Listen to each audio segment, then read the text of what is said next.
Micturating professors, vegan sprouts, and transgender abortion princesses next on The Dr. Duke Show.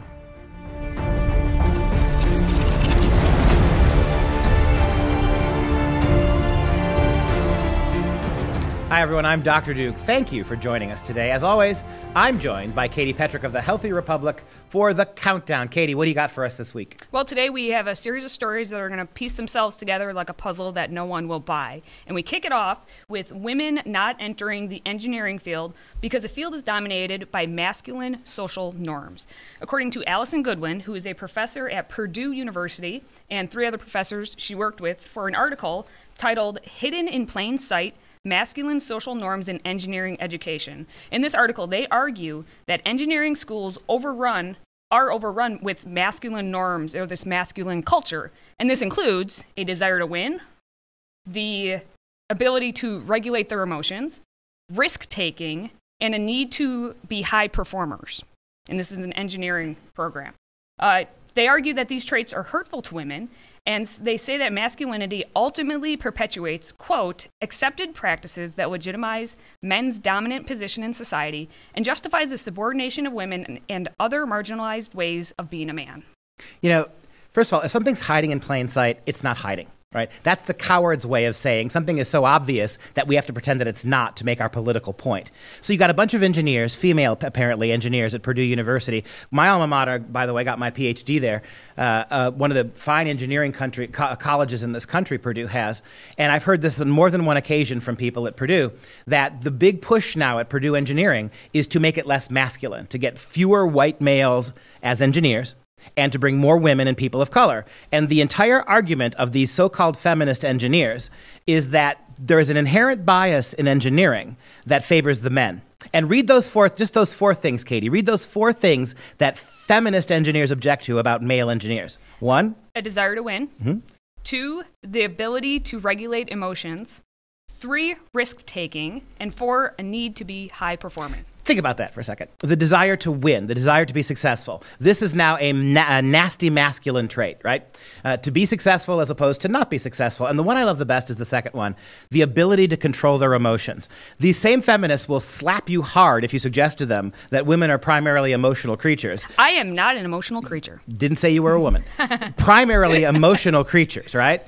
And so consequently, when men control their emotions, they're pigs. That implies that women can't, right? Mm-hmm. What you're basically saying there is we all know that women and women in science can't control their emotions, and that's what you want in a lab, right? Whole lot of estrogen, a whole lot of drama and emotion. So they concede the point right there, right?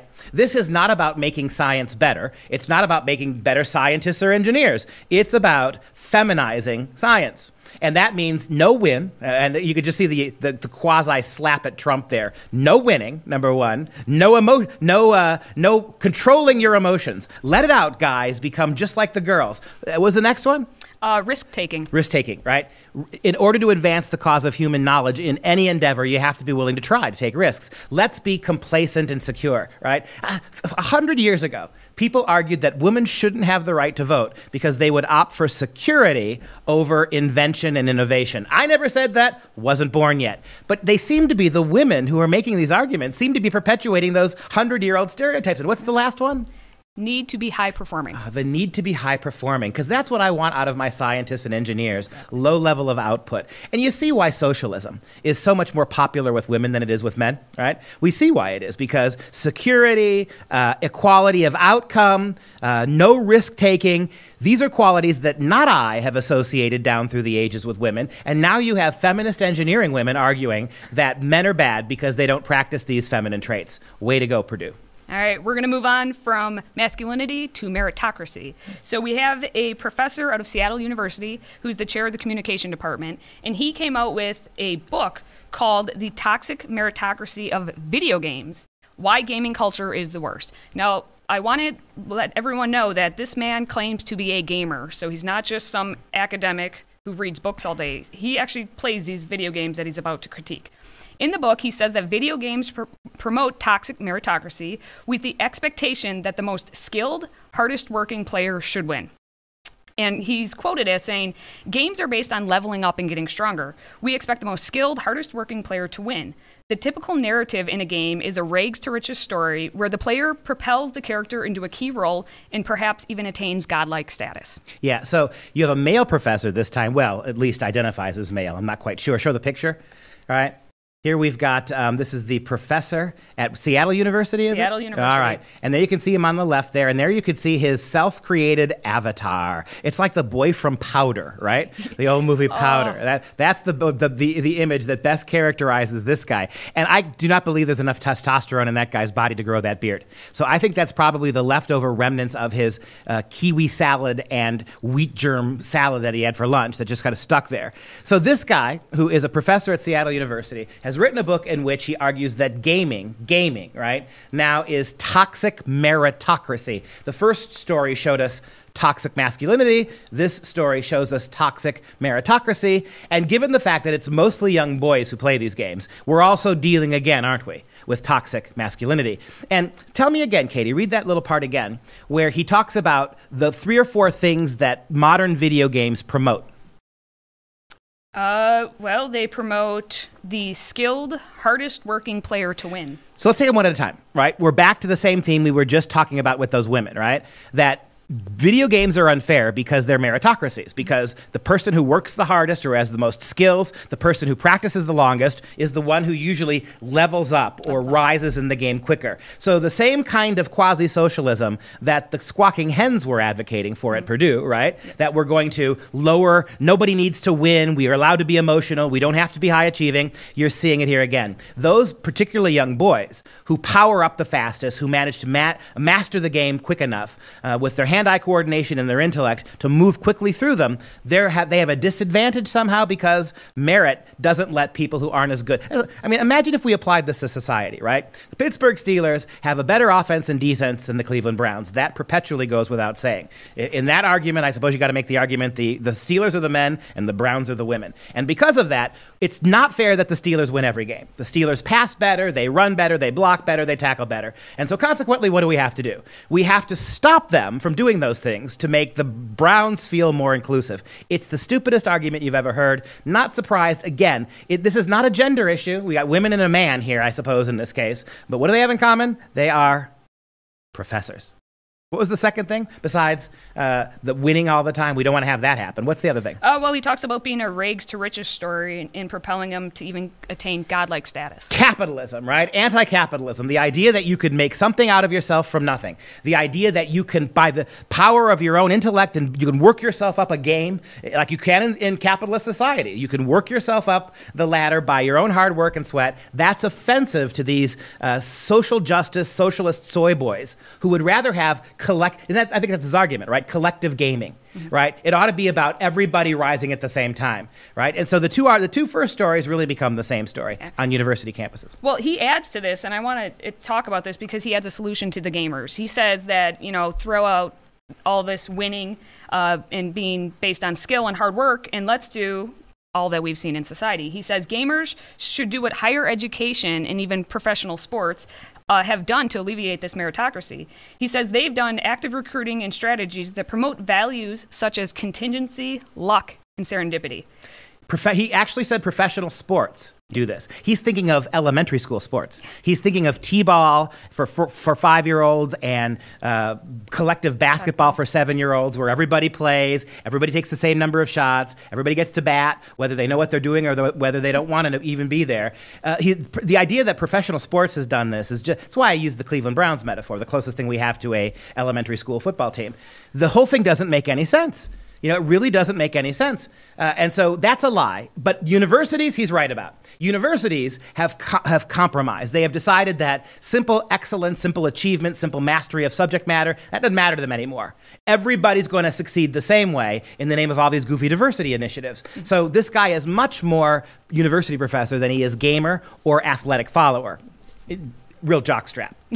All right, we actually have another story that ties right back into the video games, this time with a female professor. And she wrote a book with a male professor called Woke Gaming, Digital Challenges to Oppression and Social Justice. So they just wrote a book arguing that video games can be a space for opposition.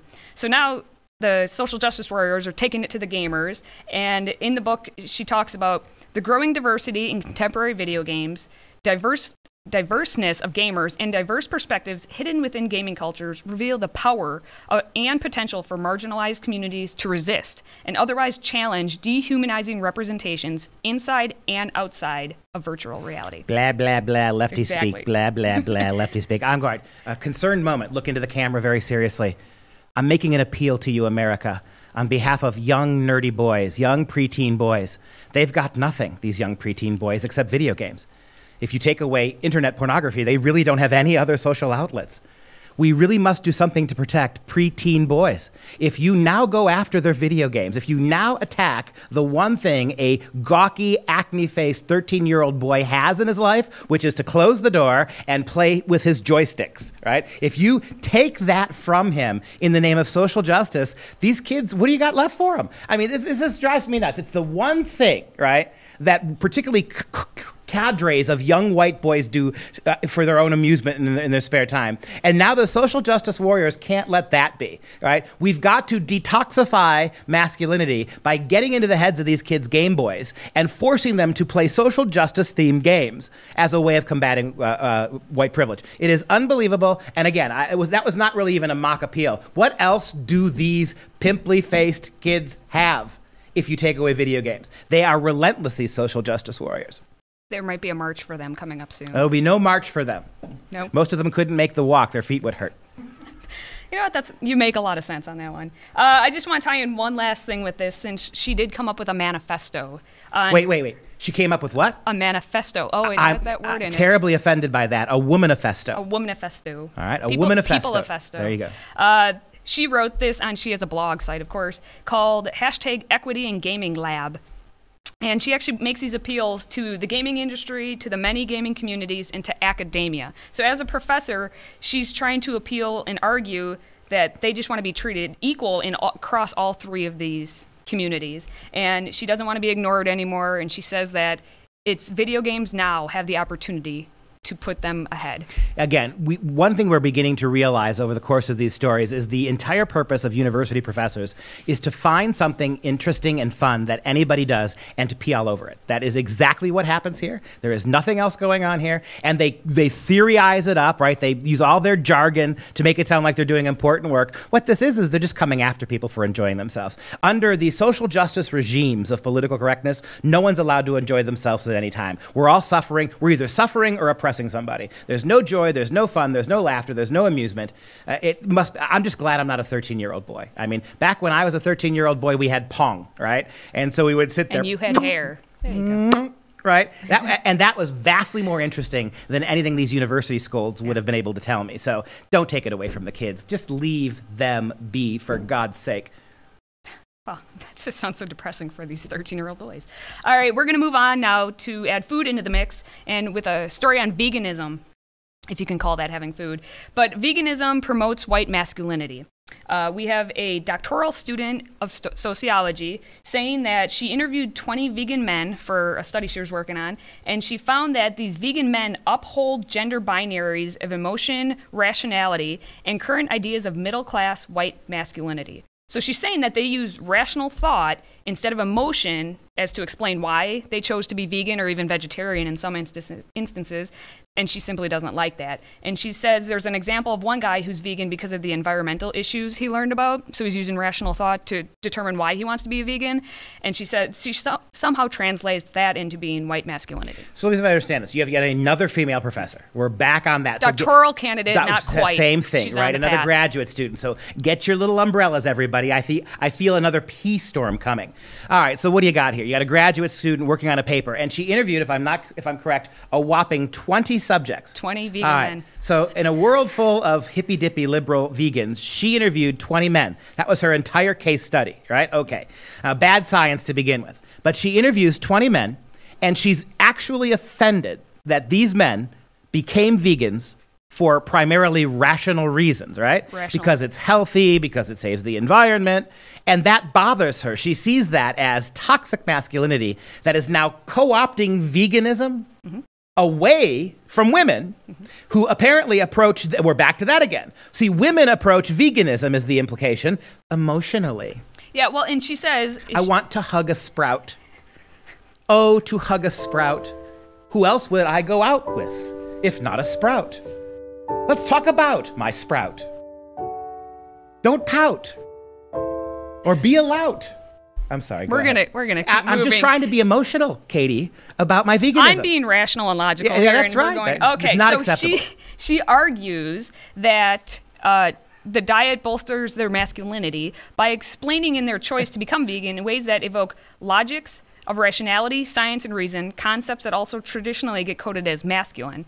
And she moves on after that to say that most veganism is also a privilege for the elite. So it's not just white masculine, it's also if you're elite. And she says, because you got to hear this best part, it symbolizes for men a form of cultural capital and symbolic resource, a way to align oneself with those who have the privilege of choice when it comes to food decisions. So wait a second. So I couldn't get past the opening sentence. Veganism for men empowers their masculinity. Mm-hmm. So eating a diet bolsters it. Bolsters, a very good testicular word. Bolsters it. Okay.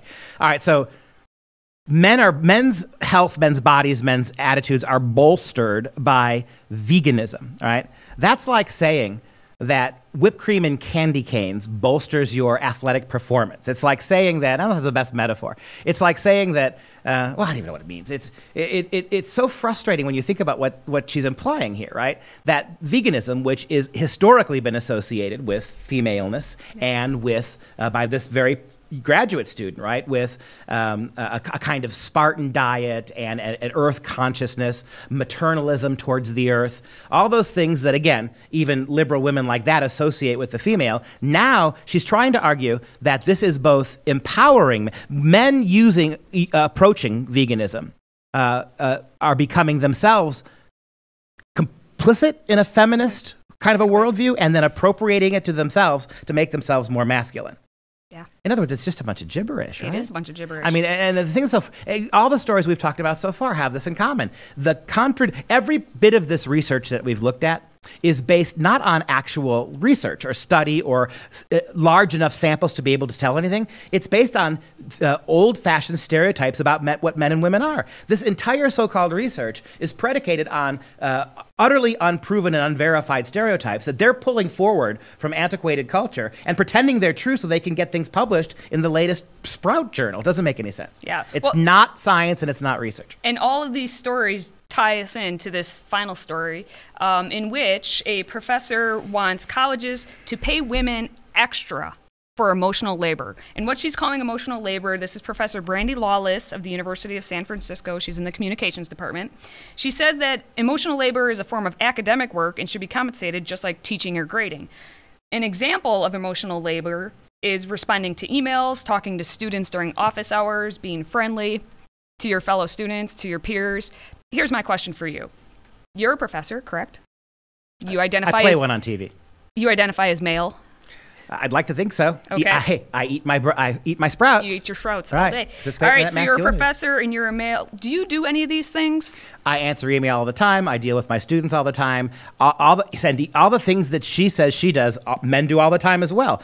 And so because you're a woman who responds to email, you should get paid more because of the emotional effort it takes. And by the way, let's just go back way to the beginning here. Her name is Brandy Lawless. Lawless. Right, is that Brandy with an I or a Y? I. The traditional spelling. I guess okay, good. Spelling. Wonderful feminist name. So Brandy with a Y Brandy with an I has decided that women should be paid more because they are more emotional creatures. Yes. Are we not? What am I missing here? Are we not back to is she not buying into the same stereotype that each of the 4 previous stories bought into? Who's calling women snowflakes here? Who's calling women sensitive little snowflakes who can't control their emotions, right? Who allow veganism to be co-opted from them because men eat vegetables, right? Who is starting these stereotypes? It's women. These so-called women professors, these women researchers are starting from the premise, utterly unverified, utterly unresearched, completely of their own making, that women are emotional and should be compensated for being emotional, right? That emotionalism is a wonderful thing, and men should be more emotional. But see, this is the thing I don't understand. If men becoming vegan attacks women's veganism, wouldn't men becoming more emotional, as was urged in the first article, wouldn't men becoming more emotional threaten the emotionalism of women? And do emotional men get paid more like emotional women do? And so what this shows us across 5 stories, and I love this last one, because this is always the answer, right? Reparations for women. Women need reparations just because they're women. See, women what privileged, spoiled little leftist women that haunt the halls of tenured academia, they've lost it because they feel very marginalized because African Americans, Hispanic Americans, other minority groups have been claiming the right to reparation. You know, we need to be able to reward and fix these historical injustices done to them. And these very, very privileged white women with their PhDs, they feel marginalized. No one's giving them anything. And so there you have it. At the end of that long run of stories, what all this is about. We deserve compensation too. Give us compensation, pay us feminations, let's call them. Pay us feminations for having to be emotional in the office, for having to deal with people.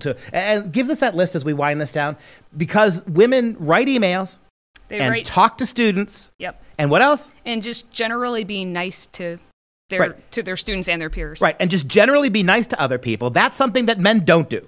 Right? And how about that stereotype? For every one of these feminist stereotypes that are really just slurs against women that every one of these authors has participated in, on the other side of that is an equally unjust and stupid and trivial and juvenile stereotyping of men, right? The idea that all men do is either growl at or molest our students, right? If we're not yelling at them, we're molesting them. That's the entire feminist imagination when it comes to men in academia. And here's a little note for the ladies. If academia was as irremediably sexist as you say it was, there wouldn't be so many of you getting tenure writing garbage like that. Yeah. You can pay me in cash, check. Reparations? Yes, I'll take some reparations right now. Okay, so before I go, I want to get to a viewer question that we received. Angela Schreck in California has a question. She wrote in saying, since the Parkland shooting, we are hearing about different solutions or preventative measures for our schools. Some of them are just bizarre. What are your thoughts on arming students with rocks and also forcing them to have clear backpacks? This is a reader question, and we urge you, viewer, if you're watching the show today and have a question you'd like Katie and I to tackle, I'll tackle it. She'll just talk about it. Yeah. I'll pay her more for having said that. Excellent. If you're interested in these kinds of conversations, send us your questions. We'll try to do at least one a week. And so the question from Angela in California was, what do I think about clear plastic backpacks and rocks? Rocks. Oh, yes. The school in Pennsylvania, I believe it was, that was arming their classrooms with rocks to throw at intruders. Well, on the one hand, it's really stupid, but I think we have to be careful here. Because when middle and high school and elementary schools, public schools, when they make the argument that we're going to furnish boxes of rocks for our middle school kids that kids can then use to throw at intruders, they've sort of conceded our point, haven't they? They've conceded the point that the problem is not necessarily gun control. The problem is that our kids and our teachers are not allowed to defend themselves. By arming them with rocks, we're basically saying that these kids have a right to defend themselves. Welcome to the Second Amendment side of things. Thank you so much for agreeing with us. Now, in typical progressive ways, right? The so-called progressive, his or her thinking is really quite prehistoric, back to the Stone Age, right? So as far as protecting yourself goes for a left-wing progressive, first of all, let's all cheer the fact that they've joined us on the self-defense side of the aisle, right? Now, the question is rocks or guns? With all due respect to our Fred Flintstone age progressives, throwing rocks at people is one thing. If you're a little kid playing King of the Hill, maybe. But if you're going to fight off an armed lunatic with guns, it really helps to have somebody else armed. Think about what happened in Maryland, right? Where one armed police officer at a school shot and killed the assailant and nobody else died. Right? So thank you for being on our side, progressives. We appreciate the fact that you now agree with us that our schools have to be protected by people who are armed. We'll work on now getting you through, we'll take you through the Bronze Age, take you through the Middle Ages, maybe get you through the Enlightenment, maybe get you through the flintlock musket era, and sooner or later, we'll get you all the way up to semi-automatic weapons to protect teachers and students from intruders. We'll get you there. The fact that you've crossed over from the, oh my God, let's just be passive victims, to the, hey, maybe we should defend ourselves with rocks. Thank you for moving our way. We appreciate it. All right, if you're like Angela and you have a question for Dr. Duke, send your questions to askduke@fpeusa.org. That's askduke, D-U-K-E, at fpeusa.org. I'm very pleased to welcome to the show Allie Stuckey, the conservative millennial. Allie, congrats on all your recent success. You are really providing a much needed balance to the way society views millennials. It's a pleasure to speak with you today. Thank you so much for having me. Well, I know you were watching with great interest, as we all were, this so-called student-led march against guns. What are your initial reactions to what you saw yesterday? Well, my initial reaction as a conservative is that this is the beautiful thing about living in the United States. Whether I agree with the solutions that the march was carrying or not, I do think it's amazing how young people are free to engage in this kind of protest and are able to criticize the government without fear of being imprisoned. That's something that we take for granted, and something that I first want to say is really amazing and incredible and even admirable, the exercising of our First Amendment rights. The irony, though, is that their First Amendment rights are defended by the Second Amendment. And that's something that I don't think that they understand, is that the only reason that they are free to speak up for the things that they believe in, the only reason that First Amendment right is protected is because of the citizens' right to keep and bear arms, which actually protects us from all kinds of government tyranny. So unfortunately, I'm not sure if it's because they're not old enough to connect this in their brain yet. Actually, I don't think it's an age issue. I think it's unfortunately a side of the ideological aisle issue, is that so many people are unable to connect the importance of the Second Amendment to the preservation of every single one of our rights that's outlined in the Constitution. Well, you make a great point, because watching those rallies, you saw armed police officers, you saw National Guardsmen, exactly. You saw private security teams everywhere. They were law-abiding, gun-holding, protecting all those people's right to protest, and they could not make that connection. The other thing you brought up that I thought was really interesting is, I agree with you 100%. I'm really thrilled that kids have a platform at any age to speak. Here's the problem, though. Clearly, the kids didn't organize this. It's being sold to us like a bunch of Parkland school kids got together and made this happen. Talk about who's really behind this. Yeah, well, I mean, it's Democratic politicians and any lobbyists for the Democratic Party and anyone who funds the Democratic Party. I don't know for sure that George Soros was specifically behind this, but I wouldn't be surprised if his funds were behind it in some kind of sense. I think even, and this is not to discredit at all their ability and their bravery to go up in front of their peers and in front of hundreds of thousands of people and make a speech. But it even struck me that both David Hoggs' speech and Emma Gonzalez's speech, that they very likely had speechwriters tell them, hey, Emma, it would be a really good idea if this speech was the length of time that the shooter was able to shoot at Parkland. And now that is totally conjecture on my part. I don't know that for sure. But even the little rhetorical devices that they used in speaking in front of people, for students who have never spoken in front of people before, I thought they were extremely clever and effective and a little bit too professional. And that's been a complaint that a lot of people have said, that these kids are being used and manipulated as scapegoats by the leftist media and people on the left, rather than giving an even platform to kids who were affected by this tragedy on both sides of the aisle.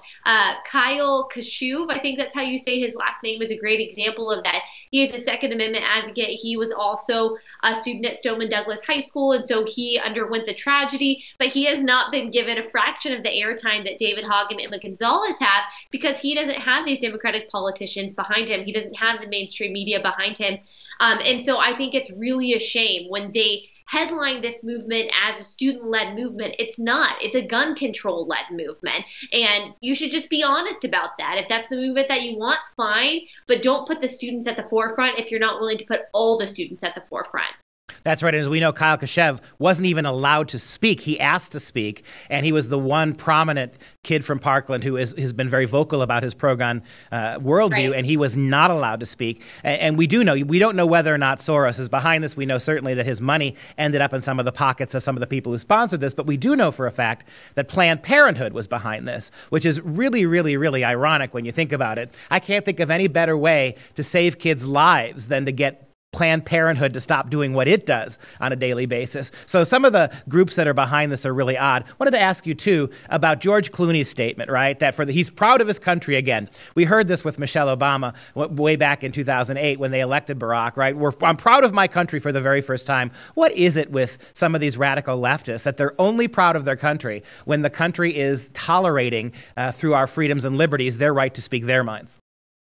Right.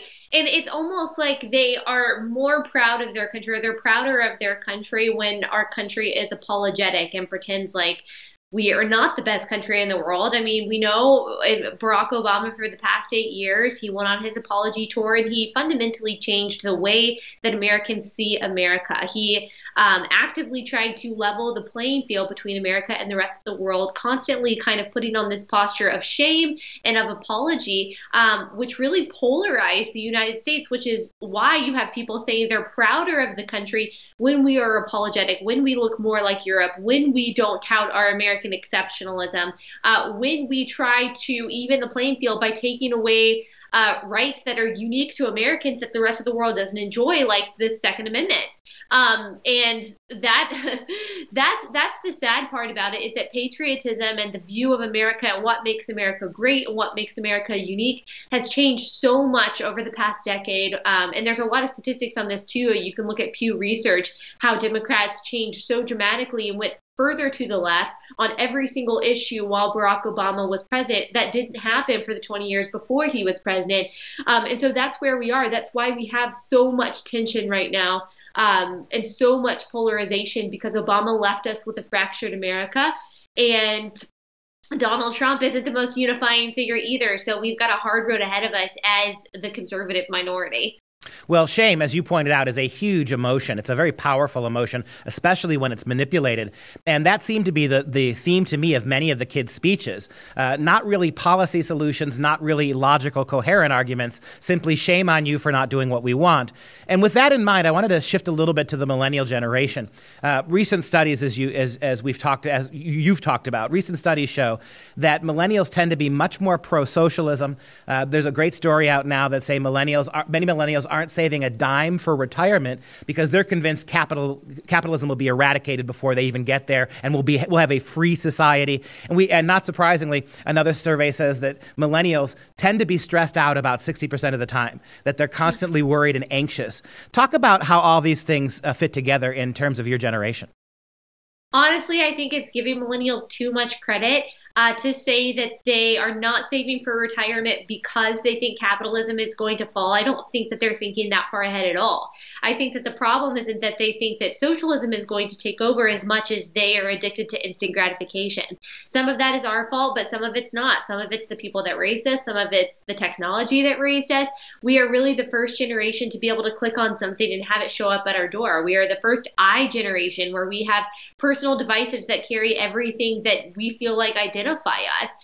We are the instant gratification, clickbait, me generation. There's no doubt about that. And that's really affected the way that we see the world, the way that we see work, the way that we see success, the way that we see making money, retirement, deferred gratification, having to wait for things. And now I do not think that millennials are the worst generation that has ever lived, because we have to remember that every single generation has thought that the preceding generation, the generation to come after them, was going to squander everything that they've worked for.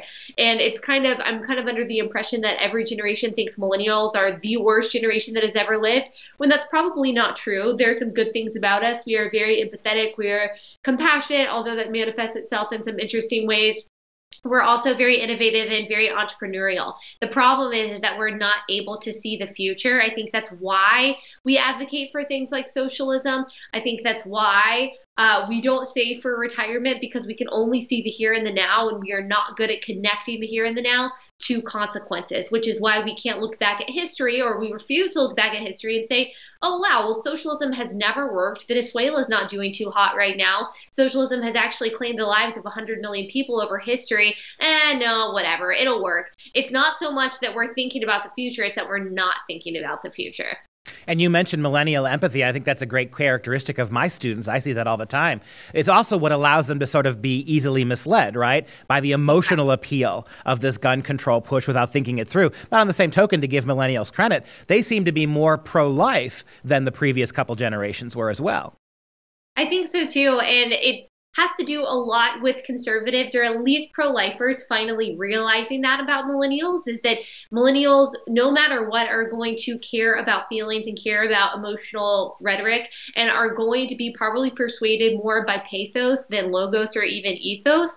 And rather than shunning that and saying, sorry, facts, facts, facts, we're not going to talk about the emotional side of it, the pro-life movement has done a really good job of coupling the science of life in the womb to the emotional reality of it. And I think that we can even get better at that. What the left does so well, to their credit, is tell stories. Now, all of their arguments are purely anecdotal. They hardly have any facts to back up their arguments.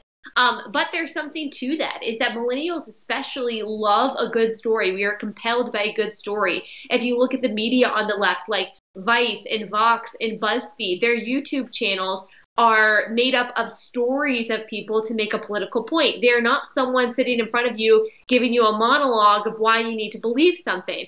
That is something that people on the right need to do better. We need to be telling stories to millennials about women who have suffered PTSD from abortions, about people who have survived abortions. We need to tell the stories of Down syndrome people who are contributing to society but are being exterminated at a 66% rate here. We need to tell the stories of legal immigrants who are being negatively affected by illegal immigration. We need to tell stories of women who defended themselves with guns.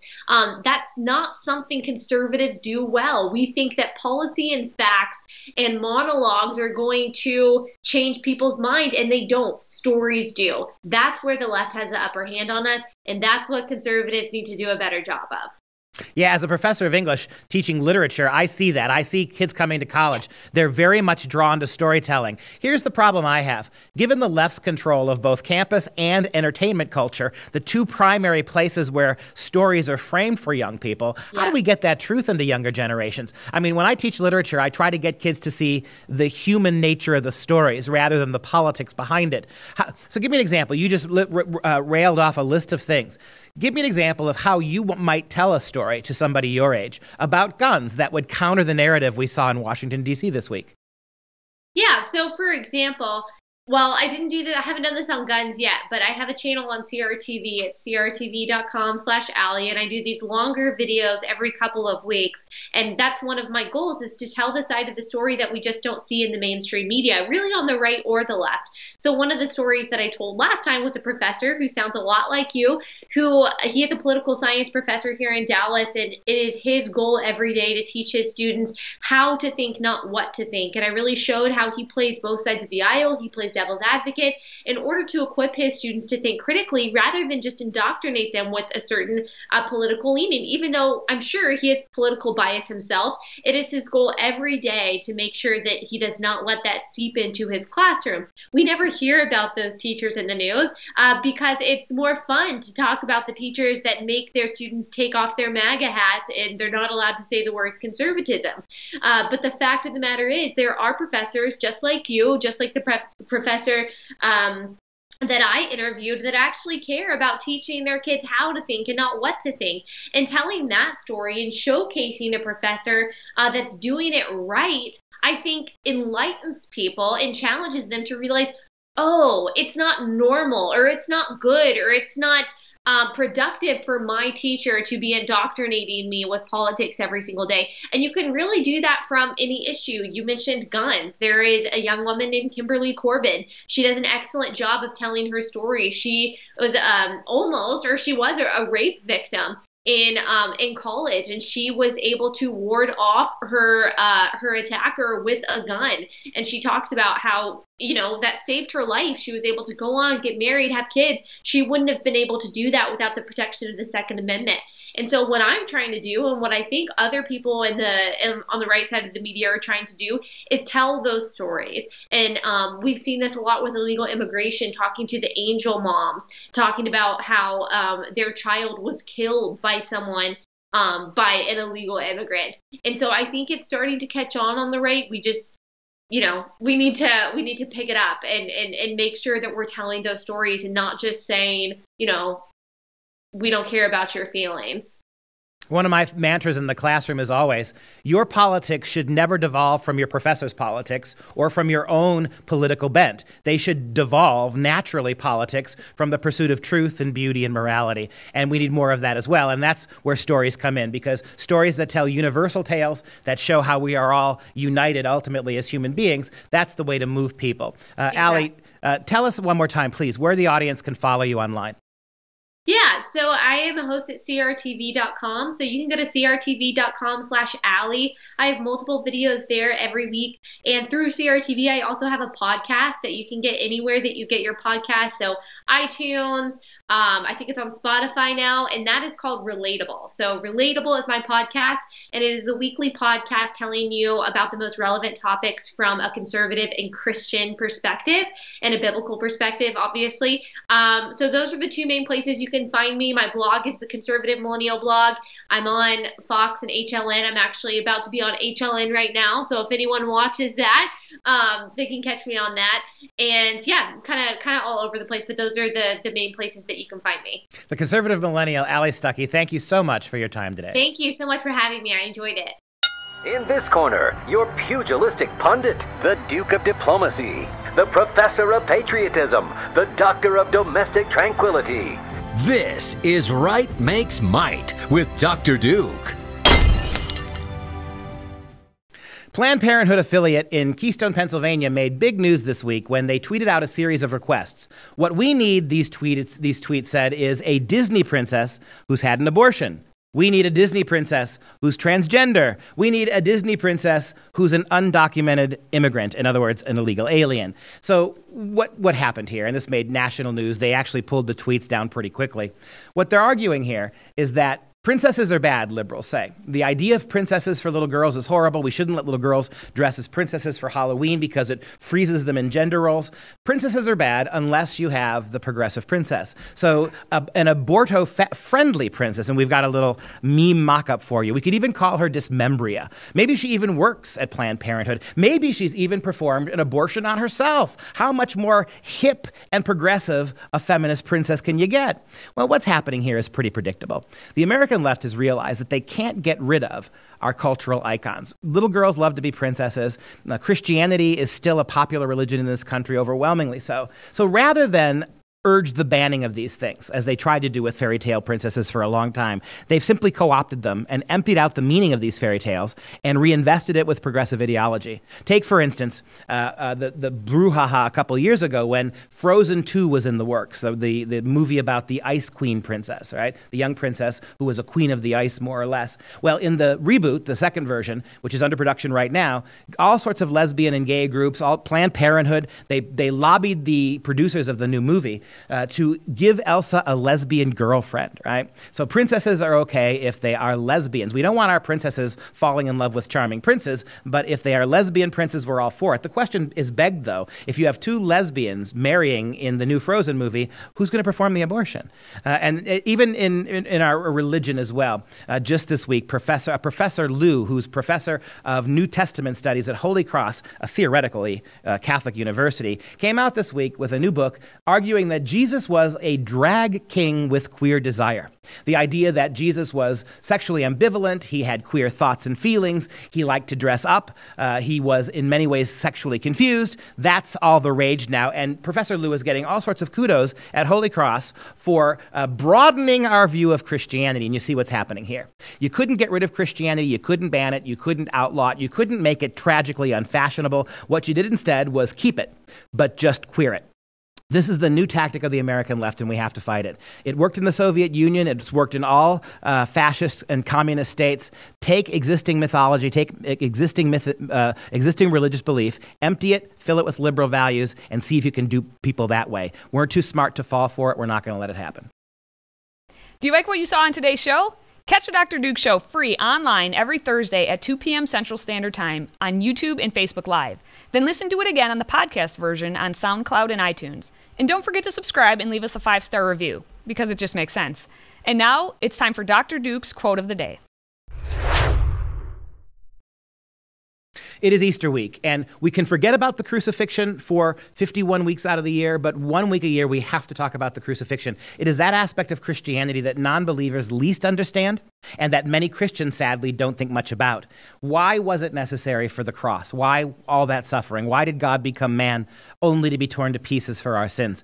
There was a great poet who you probably haven't heard of. His name was Edward Shillitoe. He was a Protestant minister. He lived from 1872 to 1948. And responding to all of the young men who were coming back destroyed by World War I and those boys who never made it back, he wrote the following verses about Christ at Easter time. The poem goes, "The other gods were strong, but thou wast weak. They rode, but thou didst stumble to a throne. But to our wounds only God's wounds can speak. And not a god has wounds, but thou alone." And that's the heart of Christianity right there. That all the other gods mankind has known have been glorious creatures. They have been beautiful and perfect and eternal. Every now and then, they might occasionally feel pain, but the only God in human history who bears the extreme scars of suffering death, who bled every drop of blood in his body for mankind, that God, the only God that's scarred that way, is Christ. And because of those scars, those absolutely unique scars, he is perfectly qualified to understand the suffering of men in all its many forms. Happy Easter, everybody.